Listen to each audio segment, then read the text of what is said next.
밤 1시 30분. 클라피크는 마치 남들이 술에서 깨듯이 자기 거짓에서 깨어나 중국 호텔 복도를 걷고 있었다. 보이들이 노름판 밑에 놓인 둥글 테이블 위에 걸터앉아서 타구통 주위에 너저분히 해바라기 씨를 뱉고 있었다. 그는 자기가 잠을 이룰 수 없으리라는 것을 알고 있었다. 서글픈 낯으로 자기 방문을 열고 들어서자 윗도리를 벗어 호프만의 이야기 보급함 위에 던졌다. 그러고는 위스키를 들이켰다. 어딘가 방안이 좀 달라진 듯 했다. 그는 억지로라도 생각을 돌리려고 애썼다. 어떤 물건이 없어졌다는 수수께끼 같은 사실을 발견해 보았자 공연히 불안해지기만 할 테니까. 그는 사람들이 각자 자기 생활을 이룩하는 터전, 즉 사랑이나 가정이나 일 따위의 그 모든 것에서 거의 완전히 해방되어 있었다. 그러나 공포에서까지 해방된 것은 아니었다. 자기 고독에 대한 뼈에 사무치는 의식처럼 그 공포감이 불현듯 가슴 속에 솟아올랐다. 그 공포를 쫓아내기 위해서 그는 늘 가까운 블랙캣으로 달려가곤 했다. 그러나 오늘 밤에는 불가능했다. 맥이 탁 풀린 데다가 거짓과 일시적인 우정에는 그만 진력이 났던 것이다. 그는 문득 거울에 비친 자기 얼굴을 보고 그 앞으로 다가갔다. 그는 거울에 비친 자기를 보고 혼자 중얼거렸다. 그렇다고 이렇게 도망다닐 이유가 대체 어디 있는가? 아직도 얼마나 더 이런 생활이 계속될 것인가? 한때는 내게도 아내가 있었지. 그 얘긴 집어치우자. 집어치워. 정부들과 돈도 있었고 너 자신을 조롱하기 위한 유령들이 필요할 때면 언제든지 그 생각을 할 수 있었다. 닥치라. 너는 남들이 말하는 것처럼 재주도 있고 꿈도 있고 놀고 먹기에 필요한 모든 능력을 가졌단 말이야. 좀 더 나이를 먹고 연륜을 쌓게 되면 언제든지 페랄 재단의 종로로쯤은 할 수 있을 것이다. 그리고 신사깡패라는 직업도 있겠다. 그 밖에 경찰이라든지 자살이라든지 장녀의 기둥서방은 이건 또 크게 미쳤군. 남은 건 자살뿐이라도 글쎄 그런데 너는 죽고 싶지 않다는 거지. 죽고 싶지 않다고? 이런 악질 같으니. 하지만 너희 낯짝을 좀 들여다보고 말하란 말이다. 나가 뻗은 송장에나 꼭 알맞은 이 낯짝을. 그는 한 걸음 더 다가섰다. 코가 거의 거울에 닿을 지경이었다. 거울을 향해서 괴상망측한 얼굴을 만들어 보았다. 추녀에 새긴 조각처럼 찌푸린 상에 입을 딱 벌려보았다. 그러고는 마치 그 거울 안의 괴상한 얼굴이 대답하듯이 중얼거렸다. 저마다 죽을 수는 없다는 거지? 물론이지. 세상에는 온갖 것이 다 필요하니까. 너가 죽으면 천당에 갈 것이다. 하나님께서는 너 같은 놈을 상대해 주시니까. 그는 다시 표정을 바꾸었다. 이번에는 입을 다물어 입 아기를 잔뜩 아래로 당기고는 눈을 부릅떴다. 영락없이 사육제 때 쓰는 사무라이 가면 같았다. 그러다가 그 말로는 다 표현할 수 없는 고뇌를 온 힘을 다해 직접적으로 표현하듯이 얼굴을 찌푸리기 시작했다. 원숭이, 백치, 넋 빠진 사람, 중풍에 걸린 사람, 요컨대 인간의 얼굴이 나타낼 수 있는 온갖 회개망측한 표정을 짓기 시작했다. 그것으로도 아직 성에 차지 않았던지 이번에는 손가락까지 사용해서 웃는 사람의 두꺼비 같은 입을 만들려고 입을 크게 벌려도 보고 양쪽 귀를 끌어당기기도 했다. 창으로 몰려드는 밤안개와 더불어 이 씁쓸한 방 안에서의 괴상한 장난은 발광의 잔인한 희극성을 띠고 있었다. 문득 자기의 웃음소리가 자기 귀에 들려왔다. 어머니의 목소리와 닮은 단 하나의 목소리.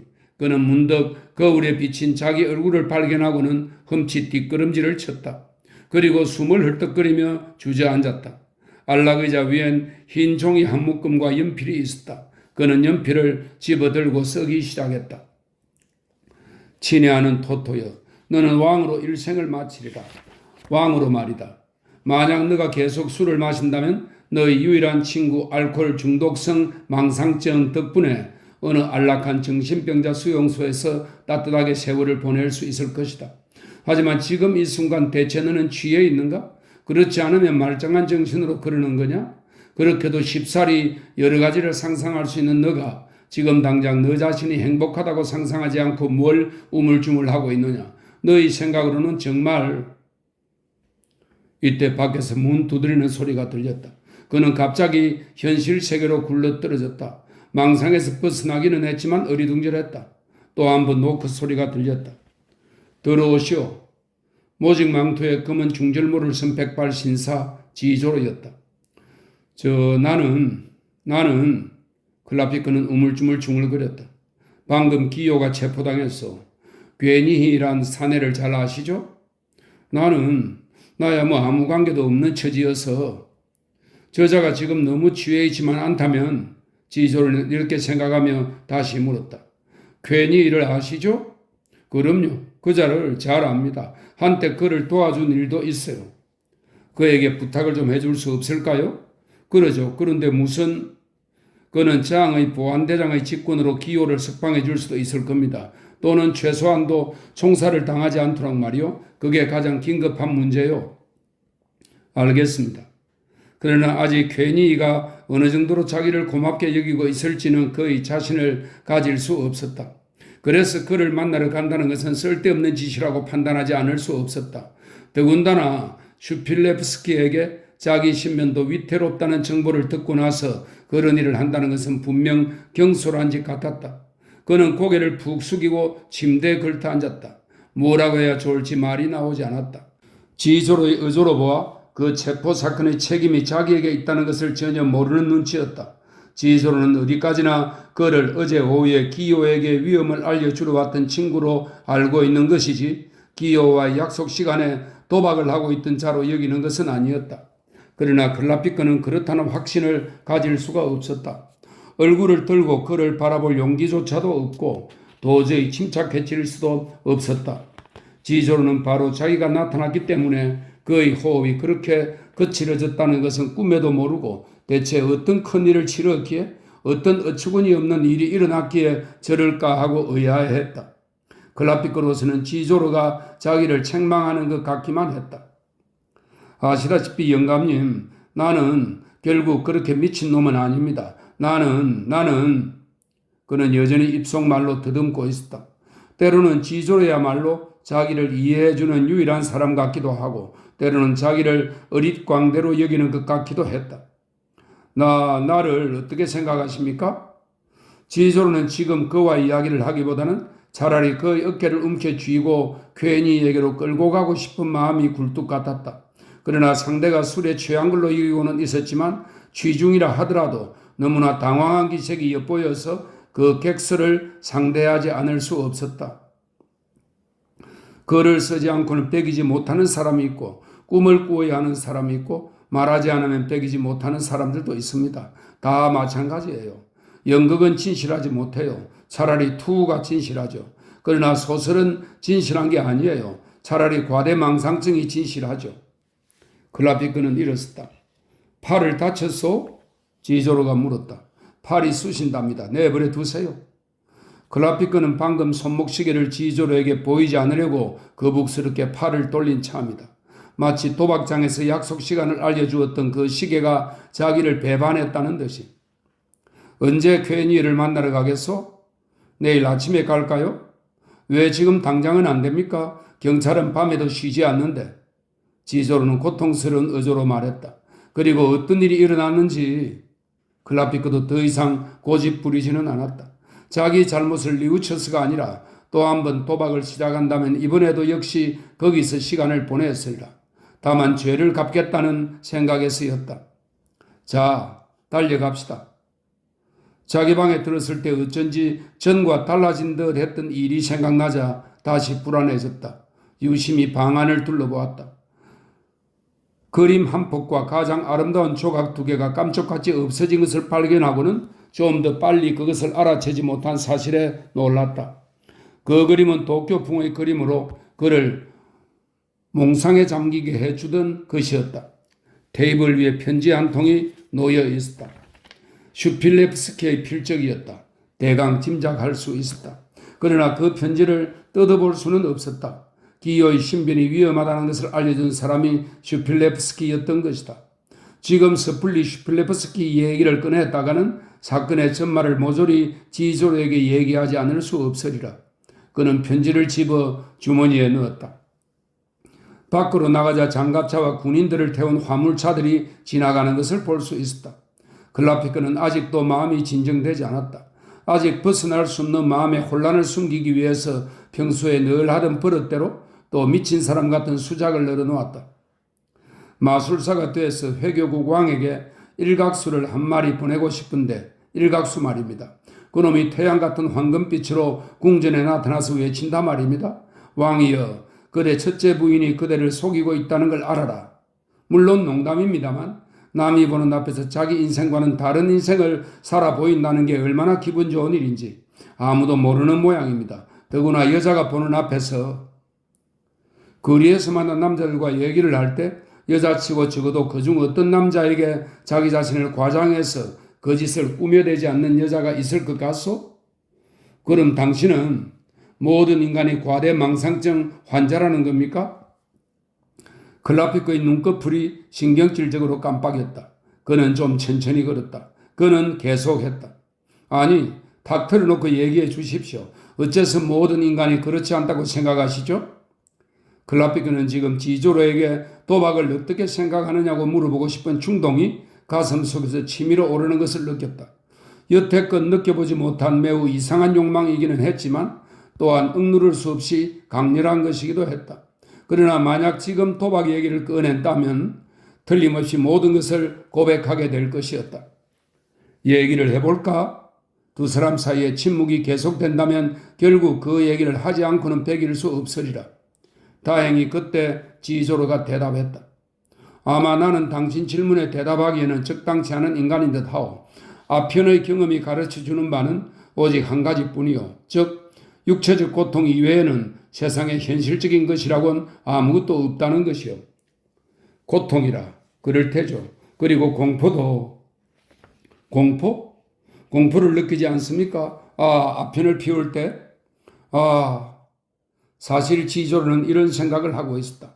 세계는 전혀 현실성이 없다 하더라도 인간들은 세계와 가장 강력히 대립하는 인간들까지도 매우 강렬한 현실성을 지니고 있다고. 그런데 클라피크야말로 어떠한 현실성도 없는 매우 보기 드문 인간의 하나라고. 그래서 지조르는 이 안개 같은 사람의 손에 기어이 운명을 맡긴 것에 대해 고통스러운 번민을 느꼈다.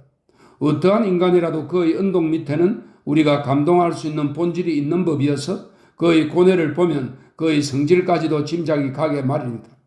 그런데 클라피크의 고뇌는 마치 어린애의 고통처럼 고뇌 자체로 독립된 것이어서 그 자신과 어떤 연관을 지어 헤아려 볼 수 없는 것이었다. 그는 자기 고뇌에 조금의 책임감도 느끼지 않았다. 그 고뇌가 그를 파멸에 빠뜨릴 수도 있다. 그러나 그것이 그의 성격에 어떤 변화를 줄 수는 없었다. 그의 생존이 끝날 수도 있고 악덕과 편집 속에 사라질 수도 있다. 그러나 그는 끝내 한 인간이 될 수는 없다. 아름다운 마음, 그러나 속이 비어있다. 클라피크의 가슴 속에는 남들의 가슴 속과 같이 고통이나 고독은 없다고 지조로는 생각했다. 다만 감각이 있을 뿐. 지조로는 가끔 사람들을 대할 때 그들이 늙은 뒤의 모습을 상상함으로써 그들을 판단할 수 있었다. 그러나 클라피크는 늙을 수가 없을 것이다. 나이를 먹더라도 그는 인간적인 경험을 쌓는 것이 아니라 에로티시즘이라든지 아편 복용 같은 중독만을 배울 것이다.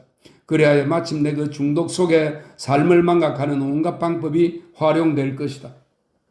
한편 클라피크 남작은 이렇게 생각했다. 그에게 모든 것을 털어놓는다면 아마 그는 그저 예사로운 일로 생각해 줄 테지.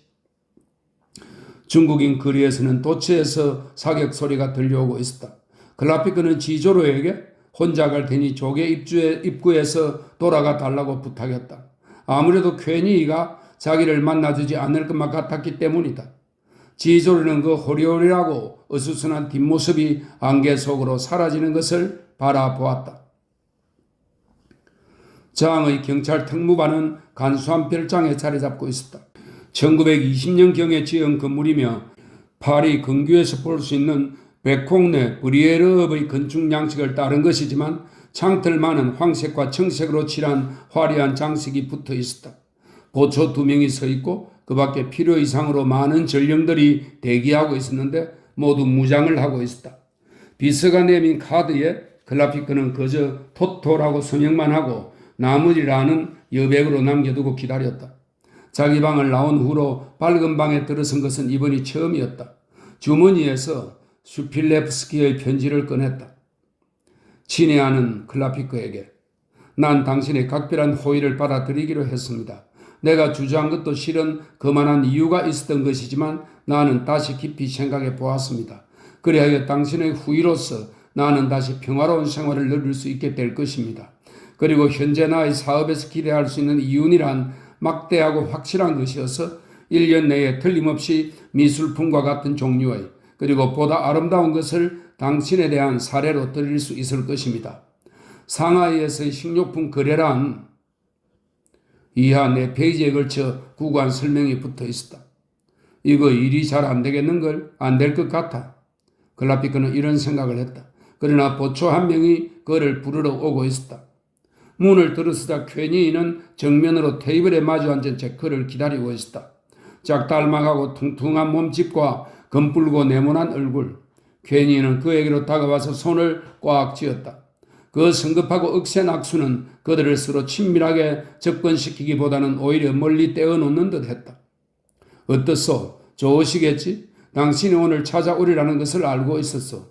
이번에는 내가 당신의 도움이 될 수 있어서 아주 기쁩니다. 당신은 참 무서운 양반이시군. 난 그저 어쩐지 오해를 받고 있지 않은가 하는 생각이 들었어요. 아시다시피 난 정치와는 통관계가 없는 사람인데. 클라피크는 농담조로 대답했다. 오해는 무슨 오해겠소? 그만하면 오히려 겸허하게 감사를 표시하는 편일 테지? 클라피크는 속으로 생각했다. 당신은 도망칠 수 있도록 이틀간의 여유를 가지고 있어. 그래서 나는 오늘 당신에게 미리 알려드린 것이요. 뭐요? 그럼 당신이 알려준 거군요? 그럼 슈필레프스키가 독단으로 그런 음두를 낼 수 있으리라고 생각하오? 지금 당신은 중국 보안국을 상대하고 있지만 그 보안국을 지휘하는 사람은 이미 중국인이 아니란 말이오. 자, 쓸데없는 이야기는 그만둡시다. 글라피크는 한편으로 슈필레프스키의 엉뚱한 장난에 감탄하면서도 또 한편으로는 은근히 화가 치밀지 않을 수 없었다. 그는 다시 얘기를 계속했다. 어쨌든 날 잊지 않고 생각해 주시니 말입니다만 또 한 가지 부탁이 있습니다. 뭐요? 클라피크는 이미 큰 기대를 가질 수 없었다. 한마디 한마디 쾌니의 대꾸를 들을 때마다 자기가 기대를 걸고 있던 예전의 친밀감을 통 찾을 수 없다는 것을 또는 이미 없어졌다는 것을 역력히 알 수 있었다. 그는 자기에게 위험을 알려준 이상 이제 은혜는 다 갚은 셈이었다. 기대를 건다기보다는 차라리 마음의 짐을 들기 위해서 그는 얘기를 꺼냈다. 지조론의 젊은이를 위해서 좀 힘써줄 수 없을까요? 이런 일은 귀찮아 문제도 삼지 않으실 테지만 대체 누군데? 코뮤니스트인 모양입니다. 아니, 그자는 또 무엇이 안타까워서 코뮤니스트가 됐단 말이요? 자기 아비 때문에 혼혈하니까? 취직자리가 없었던가? 노동자가 코뮤니스트가 된다는 것도 어리석은 짓인데 그자가 그렇게 되다니. 그래 결국 어찌 됐단 말이요? 간단히 말할 수는 없지만 클라피크는 잠시 생각한 끝에 대답했다. 아마 혼이라는 것이 그러나 그것쯤은 스스로 해결할 수 있었을 텐데 어머니가 일본 여자거든요. 해결할 생각을 하지 않은 거지요. 그 사람 말로는 인간의 존엄성을 지키려는 자존심에서라든가요? 인간의 존엄성을 지킨다고? 클라피크는 어리둥절해졌다. 쾌니가 버럭 소리를 질렀기 때문이다. 그 말이 그런 효과를 나타낼 줄은 꿈에도 생각지 못했던 것이다. 아차, 내가 실수를 했나? 하고 그는 속으로 자문해 보았다. 우선 그게 무엇을 의미하는 거요? 쾌니는 알아듣지도 못하고 말을 계속하는 사람처럼 집게 손가락을 내 휘두르며 물었다. 그는 연방 인간의 존엄성이라고? 하고 되풀이했다. 클라피크도 그러한 그의 의도를 잘못 파악할 리 만무했다. 그것은 분명 정오에 찬 의도였다.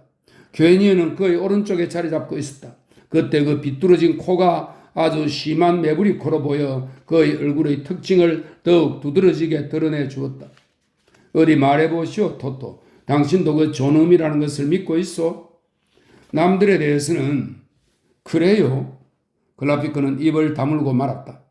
빨갱이들이 포로가 된 장교들에게 어떤 짓을 하는지 당신은 알고나 있어? 클라피크는 여전히 입을 다문 채 대답을 하지 않았다. 문제가 점점 심각해졌다.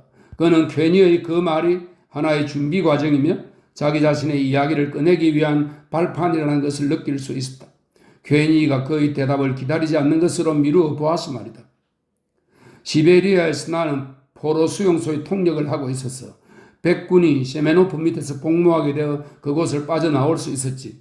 그때만 해도 백군이니 적군이니 하는 데는 관심이 없었거든. 그저 독일로 돌아가는 게 내 소원이었지.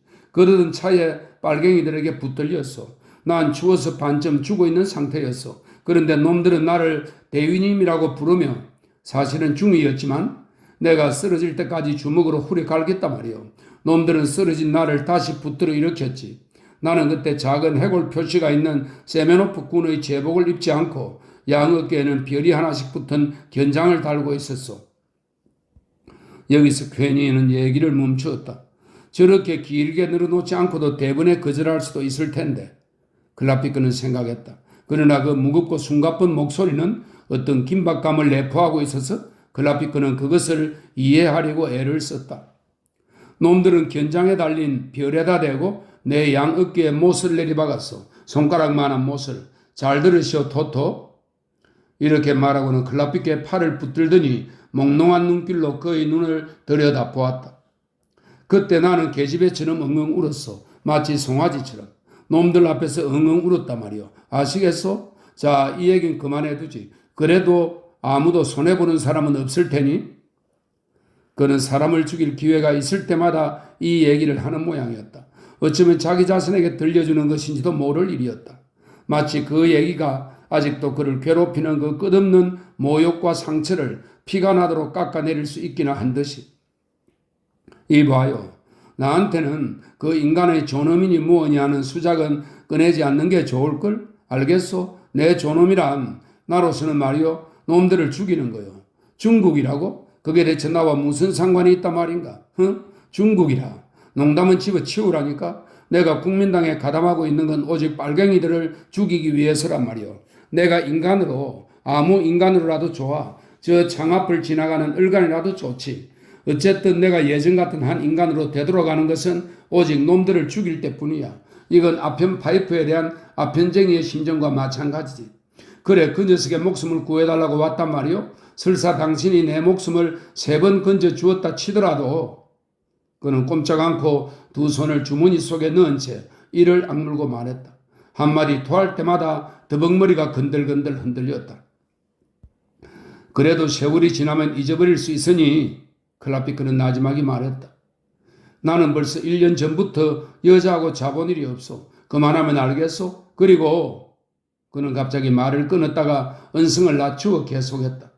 그런데 토토, 당신 얘기나 좀 들어봅시다. 그 지조로 청년이 아까 오해라고 했는데 아직도 당신이 어째서 쫓기게 됐는지를 알고 싶소? 내가 얘기해 볼까요? 그럼 얘기해 드리지. 틀림없이 당신이 산둥오의 소총 사건을 취급했지. 그 소총이 누구의 손에 들어갔는지 알고 있소?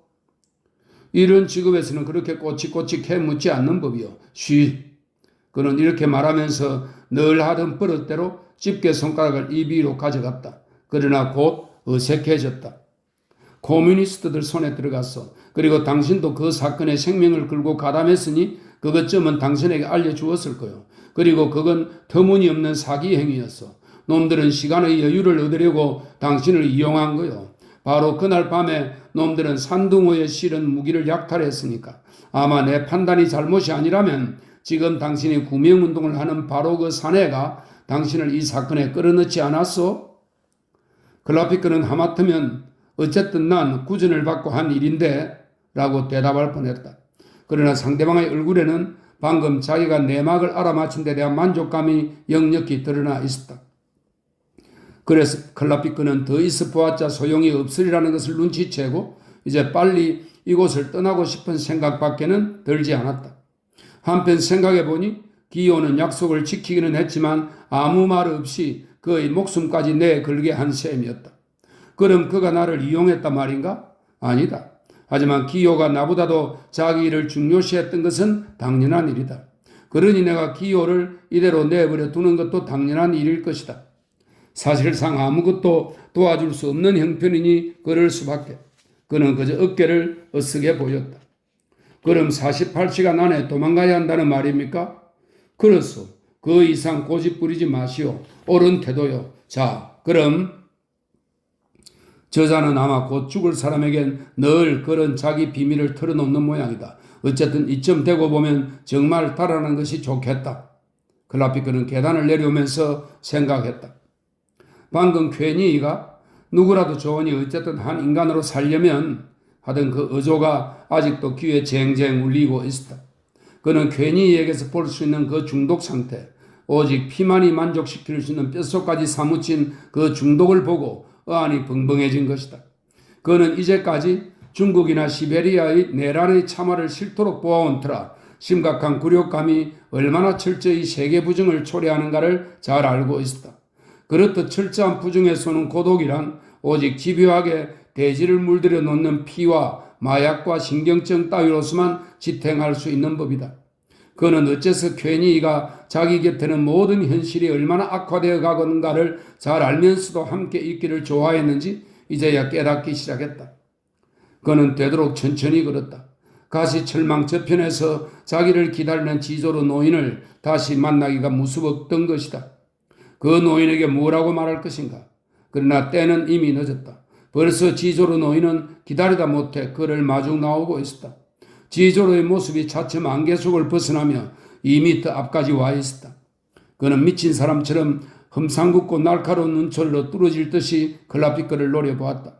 클라피크는 겁이 나서 그 자리에 멈추어 섰다.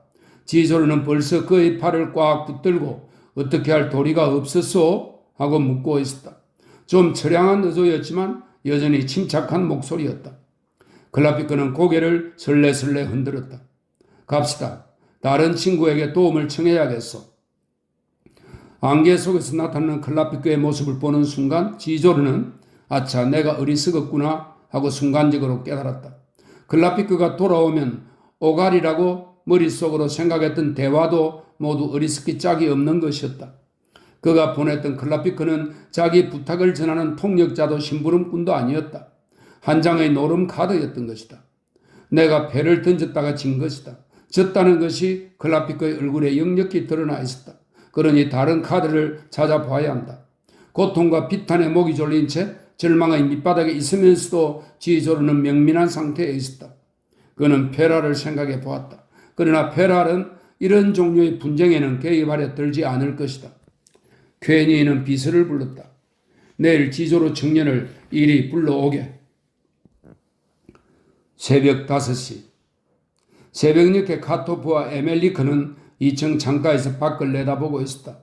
아래쪽에서 잇따라 터지는 노란 총화 위로 낯빛을 띤 새벽의 광채가 이웃집 지붕에 비쳐 집들의 윤곽이 동시에 선명해지고 있었다. 그들은 흐트러진 머리칼에 해쓱해진 얼굴을 또다시 차츰 서로 알아볼 수 있게 되었다. 그리고 서로 상대방의 생각을 알 수 있었다. 이것이 마지막 날이다. 탄약도 거의 다 떨어졌다. 군중들도 그들을 도와주려는 움직임은 전혀 보이지 않았다. 자베이 쪽으로 일제 사격을 퍼붓는 총소리, 그들처럼 포위당한 동지들일 것이다. 카토프는 그들이 왜 패했는지 그 이유를 이미 에멜리크에게 설명해 주었다. 어느 때고 장의 부하들은 장의 호위대가 가지고 있는 소구경 포를 가져올 것이며 그것을 지부 바로 맞은편에 있는 집으로 옮겨 놓기만 하면 지부의 창을 막아놓은 매트리스나 벽 따위는 장터의 가건물처럼 맥없이 무너질 것이다. 지붕 안에 설치한 커뮤니스트들의 기관총이 아직은 밖에서 얼씬 못하도록 출입구를 지키고 있었지만 탄환이 떨어지면 그것도 소용없어질 것이다. 이미 죽음의 선고를 받은 그들에게는 오로지 죽이는 것만이 그들의 마지막 순간을 장식하는 유일한 행동이었다. 그러나 그들은 그것에도 지치기 시작했다. 적들은 교묘하게 몸을 숨기고 이따금 그림자를 나타낼 뿐이었다. 밤과 더불어 전투도 뜸해진 것 같았다. 그리고 마치 간밤의 어둠이 그들을 꼼짝 못하게 가두어 놓았던 것처럼 지금 적의 그림자 하나 나타나지 않는 이 새벽이 그들에게 해방을 가져오기라도 하는 듯한 기분을 주는 것도 따지고 보면 허망한 환각에 지나지 않았다. 지붕 위에 비치는 새벽빛의 반사가 차차 잿빛으로 변해갔다. 마치 전투가 중단된 거리 위를 새벽빛이 골고루 훑고 가며 나머지 어둠 조각을 말끔히 흡수하고 집집마다 사각형의 그림자만을 하나씩 앞에 남겨놓은 듯 했다. 그 그림자들도 차차 줄어들고 있었다. 그 그림자들을 물끄러미 바라보고 있으면 그 자리에 쓰러져 죽은 사람들의 생각도 잠시 잊을 수 있었다. 그림자들은 나날이 되풀이되는 그 영원한 움직임으로 정확하게 줄어들고 있었지만 오늘따라 한가할 수 없는 잔인한 힘으로 줄어드는 듯 했다. 그들이 두 번 다시 보지 못할 광경이기 때문이었다. 갑자기 전면의 창들이 일제히 번쩍번쩍 밝아졌다. 총알이 조약돌을 퍼붓듯이 출입구 주위로 날아들었다. 그중 한 방이 막대기 끝에 걸어내민 우돛을 뚫었다. 적은 어디까지나 숨어 있으면서 이쪽이 나타나기를 기다려 경멸하려는 속셈인 것 같았다. 11, 12, 13, 14 에밀리크는 눈에 띄는 대로 시체를 세고 있었다. 날이 밝아오자 거리 여기저기에서 너저분한 시체가 눈에 띄기 시작한 것이다. 이건 우리를 놀려주자는 거야. 놈들은 그저 기다리고만 있으면 되니까. 날이 밝을수록 놈들에게는 유리하거든. 카토프가 나지막이 말했다. 방 안에 쓰러진 부상자는 5명뿐이다. 그들은 신음하지도 않았다. 그중 2명은 벽과 매트리스 사이로 새어든 아침 햇살을 바라보며 담배를 피우고 있었다. 좀 더 저편에 소안과 다른 투사 1명이 두 번째 창문을 지키고 있었다. 일제 사격도 거의 그쳤다. 장의 군대가 온 시내에 깔려 대기하고 있는 것일까? 지난달만 해도 코뮤니스트들은 승리자로서 의기양양해 시시각각으로 전진하는 그들의 성과를 알고 있었다. 오늘 그들은 그때의 패배자들처럼 아무것도 모르고 있었다. 방금 카토프가 한 말을 증명하기라도 하려는 듯 저기 있는 건물의 문이 활짝 열렸다. 양쪽 건물의 복도는 서로 마주 바라보게 되어 있었다. 그 순간 쏟아지는 기관총의 폭음으로 코뮤니스트들은 이내 깨달았다. 기관총을 지붕 위로 옮겼구나 하고 카토프도 생각했다. 이리 와. 이쪽 기관총수들이 부르는 소리였다. 에멜리크와 카토프는 그쪽으로 달려갔다. 적의 사수는 아마도 철판으로 방탄장치를 하고 그칠 사이 없이 쏘아대는 모양이었다. 이편 기관총이 청계 맨 위에 버티고 적이 출입구로 얼씬 못하도록 복도 위를 내리 쏘고 있었기 때문에 복도에는 코뮤니스트들의 그림자도 볼 수 없었다. 그러나 지금 적은 기관총 반탕장치의 보호를 받고 있었다. 어쨌든 이쪽에서도 쉴 새 없이 퍼부어야 할 판국이었다. 기관총을 조준하고 있던 동지가 옆으로 쓰러져 있었다. 아마도 죽은 모양이었다. 아까 오라고 소리친 것은 탄약수였다. 그 혼자서 탄환을 한 방씩 재며 쏘고 있었다. 발사할 때마다 빗나가 계단 나무 조각이며 벽의 석회 부스러기가 튀었다. 순간순간 짧은 침묵이 되풀이되는 가운데 이따금 둔한 소리가 들리는 것으로 보아 간혹 탄환이 산 사람이나 죽은 사람의 살에 맞는 것을 알 수 있었다. 에멜리크와 카토프가 동시에 기관총 쪽으로 뛰어들었다. 자넨 그만두어. 벨기에인인 에멜리크가 소리쳤다. 그는 냅다 카토프를 어깨로 떼밀었다. 카토프는 복도로 굴러떨어졌다. 에멜리크는 조준수 자리로 뛰어갔다. 적이 이번에는 좀 더 약게 쏘고 있었다. 그것도 오래 계속되지는 않았다. 아직 단띠 남은 게 있나? 에멜리크가 물었다. 조준수는 대답 대신 머리를 앞으로 받고 계단으로 굴러떨어졌다. 순간 에멜리크는 자기가 기관총을 다룰 줄 모른다는 것이 생각났다. 그는 다시 계단을 펄쩍 뛰어 올라갔다. 순간 눈과 종아리에 무엇이 스친 듯한 느낌이 들었다. 2층 복도에서 적의 사각을 벗어나 그는 주춤 멈추었다. 눈은 탄환에 튄 벽토 부스러기가 스쳤을 뿐이었으나 종아리에서는 피가 흘렀다. 한 발의 탄환이 스쳤던 것이다. 어느덧 그는 방으로 들어섰다. 방 안에는 카토프가 벽에 기대어 창을 가렸던 매트리스를 한 손으로 끌어당기고 있었다. 그것으로 적 탄을 막자는 것이 아니라 자기 몸을 숨기려는 것이었다. 다른 손으로는 수류탄 꾸러미를 잡고 있었다. 지금 수류탄만이 아주 가까이에서 폭발하기만 한다면 적의 방탄철판을 파괴할 수 있다. 수류탄을 창문으로 던져서 맞은편 집 복도 안으로 떨어지게 해야 한다. 카토프는 자기 뒤에 또 하나의 수류탄 꾸러미를 꺼내 놓았다. 에멜리크는 그 꾸러미를 집어들었다. 그것을 창을 가린 매트리스 위로 카토프와 동시에 던졌다. 다음 순간 카토프는 방바닥에 쓰러져 있었다. 마치 자기가 던진 수류탄 때문에 그렇게 된 듯 적의 탄환에 쓰러진 것이다. 수류탄을 던지려고 머리와 손을 매트리스 위로 내민 순간 앞집 창이란 창에서 모조리 총탄을 뿜어 그들을 향해 일제 사격을 퍼부었던 것이다. 방금 성냥개비들이 으스러지듯이 자끈자끈 소리가 그렇게 가깝게 들렸는데 바로 내 다리가 으스러지는 소린가 보지? 바로 제때 엎드린 에멜리크는 이런 생각을 하고 있었다.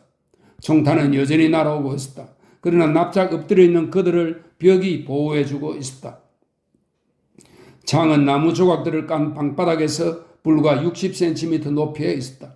잇따라 총탄을 퍼붓고 있었으나 에멜리크는 어쩐지 침묵이 계속되는 듯한 기분이 들었다. 두 기관총이 모두 잠잠했기 때문이었다.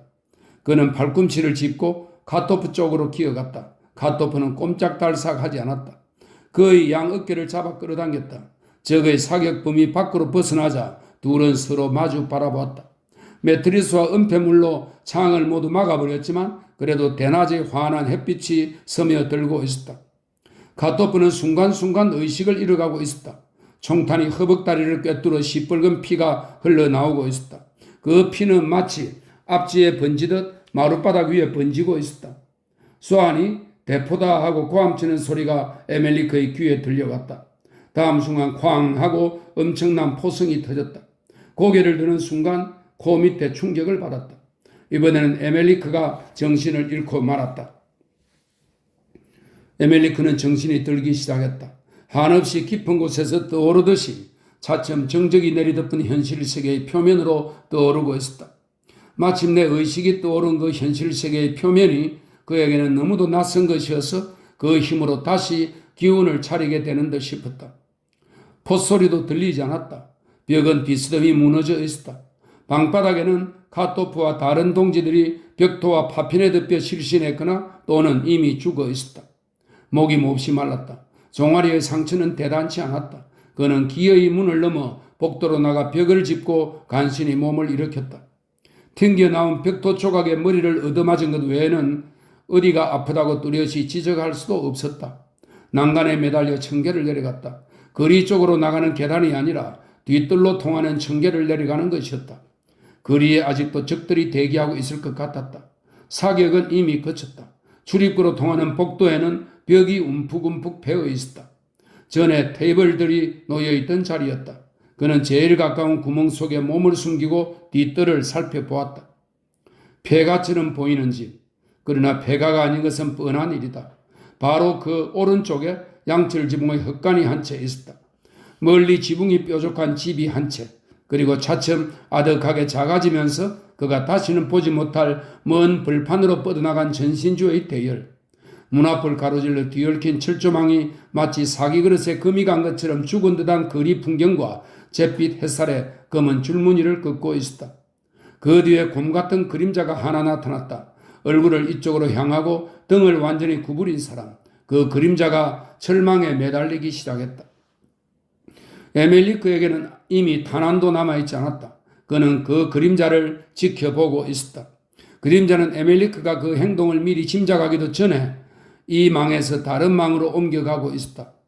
철조망은 햇빛 속에 뚜렷이 드러나 보였지만 거리감은 전혀 느낄 수 없었다. 그림자는 거대한 곤충처럼 착 매달렸다가 뚝 떨어졌다가 다시 매달리곤 했다. 에멜리크는 벽에 바싹 붙어서 다가가 보았다. 분명히 그 사내는 철망을 넘어오려 하고 있었다. 그러나 바로 그때 사내는 철조망에 옷이 걸려 어르렁거리는 이상한 소리를 내며 거기서 벗어나려고 발부둥쳤다. 에멜리크에게는 그 괴상한 곤충이 육중하게 몸을 잔뜩 웅크린 채 거기 그대로 잿빛 하늘에 영원히 매달려 있을 것만 같았다. 그러나 다음 순간에는 그 새까만 5손가락을 펴고 손을 들어 다른 철망을 붙잡으려고 더듬기 시작했다. 몸은 다시 움직였다. 이젠 끝났다. 뒤에는 거리와 기관총, 2층에는 방바닥에 쓰러진 카토프와 동지들, 맞은편에 보이는 집도 분명 적에게 점거되어 거기서 기관총수들이 기다리고 있을 것이다. 그리고 그 기관총수들에게는 탄약이 있고 만약 지금 밖으로 뛰어나간다면 적들은 자기를 생포하기 위해서 무릎을 겨누고 쏘아댈 것이다. 그는 갑자기 그 자그마한 뼈, 자기 무릎뼈가 얼마나 여리고 약한 것인가를 새삼스레 느꼈다. 적어도 저놈만은 내 손으로 죽일 수 있을 것이다. 그 곰과 사람과 거미의 형상을 한데 뒤섞어 놓은 듯한 괴물은 여전히 철조망에서 빠져나오려고 애쓰고 있었다. 그자의 옆구리에서 햇빛을 받아 반들거리고 있는 것, 그것은 그자가 쥐고 있는 권총의 등이었다. 에멜리크는 구멍 속에 웅크린 채 지금 죽음처럼 서서히 다가오는 그 그림자를 홀린 듯이 바라보고 있었다. 아니, 그보다도 그 그림자를 뒤따르는 모든 것, 산 사람을 관 속에 넣고 뚜껑에 못을 박듯이 또 한 번 자기를 짓누리려는 그 모든 것에 홀려 있었다. 지금 단번에 나를 때려 눕히려고 적이 다시 다가오고 있는 것. 그것은 바로 한평생 동안 내 삶의 숨구멍을 틀어막고 있던 일체의 것이 한 덩어리로 뭉친 것이다. 놈들이 37년간이나 절구지를 하듯이 나를 짓밟고도 아직 성에 차지 않아 지금 아주 내 숨통을 끊어버리려고 하는구나. 지금 다가오는 것은 그 자신만의 고통이 아니었다. 그것은 배가 갈려 죽은 아내의 고통이고 병든 채 학살된 자식의 고통이었다. 그 온갖 고통이 갈증과 신열과 정오의 안개 속에 섞여 있었다. 그는 다시 한번 자기 손을 들여다보지 않고도 그 왼손에 묻은 처자의 핏자국을 느낄 수 있었다. 그 핏자국은 쓰러지지도 않고 거북하지도 않았다. 다만 그것이 자기 손에 있다는 것, 그리고 저 사내가 마침내 철조망에서 빠져나오려는 참이라는 것을 알고 있을 뿐, 지금 맨 먼저 철조망을 돌파하려는 저 사내, 그가 2층에 쓰러진 동지들을 죽이러 오는 것은 돈이 탐나서가 아니다. 그것은 하나의 사상을 위해서다. 에멜리크는 지금 저 철조망 앞에 멈추어 있는 그림자를, 그 그림자 속에 들어있는 사상까지를 미워하고 또 미워하고 또 미워했다. 저 행복한 족속들은 그들을 학살하는 것만으로는 충분치 않다는 것이다. 자기들이 옳았다고 믿어야만 하겠다는 것이다. 지금 우뚝 일어선 그 그림자는 촉촉한 봄날 아침의 한없는 고요 속에 잠겨있는 전신주들을 배경으로 잿빛 을 위에서 터무니없이 거대하게 보였다. 한 창문에서 부르는 소리가 들렸고 사내가 거기 대답했다. 그 대답하는 고함 소리가 복도를 쩡쩡 울리며 에멜리크를 둘러쌌다. 권총이 번들거리는 광선이 사라졌다. 케이스 속에 집어넣은 것이다. 그 대신 넓적한 몽둥이 같은 것, 어스름 속에서는 거의 희게 보이는 것이 나타났다. 사내가 총금을 뽑아든 것이었다. 그 사내는 이미 한 인간이 아니었다. 그것은 에멜리크가 이제까지 겪어온 온갖 고통을 한데 뭉친 덩어리였다. 이 컴컴한 복도에서 문 저쪽에 매복해 있는 기관총들과 다가오는 이 적을 앞에 둔 벨기에인 에멜리크는 정오로 미칠 지경이었다. 그리고 왼손에 말라붙은 자기 처자의 피는 이미 말라붙은 핏자국이 아니라 아직도 끈적거리는 뜨거운 피로 느껴졌다. 놈들은 우리를 몰살해버릴 테지만 저놈의 피로 핏자국을 씻고 말 테다. 저놈의 피로 그 핏자국을. 사내는 총금을 앞으로 겨누고 한 걸음 한 걸음 다가오고 있었다. 에멜리크는 납작 웅크렸다. 그림자가 불쑥 커지며 우통이 줄어들고 그 밑에 기둥처럼 완강한 두 다리가 나타났다. 그 총금이 바로 자기 머리 위까지 온 순간 그는 벌떡 일어서서 오른손으로 사내의 목을 잡고 힘껏 쥐었다. 그 충격으로 총금이 떨어졌다. 목이 너무 굵어서 한 손으로 쪼를 수가 없었다. 엄지손가락과 다른 네 손가락 끝이 바르르 떨리며 생살 속으로 파고들었지만 숨을 멈추게 할 정도는 아니었다. 그리고 왼손은 미친 듯이 격렬하게 숨을 몰아쉬는 그 얼굴을 마구 내리쳤다. 이놈, 너희 피로 이 핏자국을 씻으라. 이 핏자국을 씻어. 에밀리크 입에서 이런 고함이 터져나왔다. 사내는 비틀거리다가 본능적으로 벽을 붙들고 기댔다. 에멜리크는 그 머리를 벽에다 대고 힘껏 짓지었다. 다음 순간 그는 문득 허리를 굽혔다. 그러자 그 중국인은 무엇인가 거대한 것이 자기 몸속으로 뚫고 들어와서 내장을 찢어 해치는 것을 느꼈다. 총검이었다. 이어 그는 두 팔을 벌리고 날카로운 비명을 지르며 배를 움켜쥐더니 에멜리크의 다리 사이로 어깨를 받고 쓰러졌다. 그러고는 곧 축 늘어졌다. 그 사내에 맥없이 떨린 손 위로 총검에서 핏방울이 떨어졌다. 한 방울 두 방울, 마치 차츰차츰 피에 젖어가는 그 손이 자기의 원한을 풀어주기라도 한 듯이. 에멜리크는 그제야 자기 손을 들여다보았다. 그리고 거기에 묻었던 핏자국은 벌써 훨씬 전에 지워진 것을 알았다. 그는 자기가 죽지 않을지도 모른다는 생각이 들었다. 그는 불이 나게 장교복을 입은 시체의 군복을 벗기기 시작했다. 그는 자기를 여기서 구출해 줄지도 모를 이 죽어있는 사내에게 친밀감을 느끼는 동시에 재빨리 옷이 벗겨지지 않아 화가 치밀어 올랐다. 마치 시체가 옷을 꽉 붙잡고 있는 것 같았다. 그는 침구를 깔아 뉘어 줄이는 것처럼 시체를 이리저리 굴렸다. 마침내 그는 군복을 입고 거리에 면한 창가로 가보았다. 고개를 잔뜩 숙이고 군모의 차양으로 얼굴을 가렸다.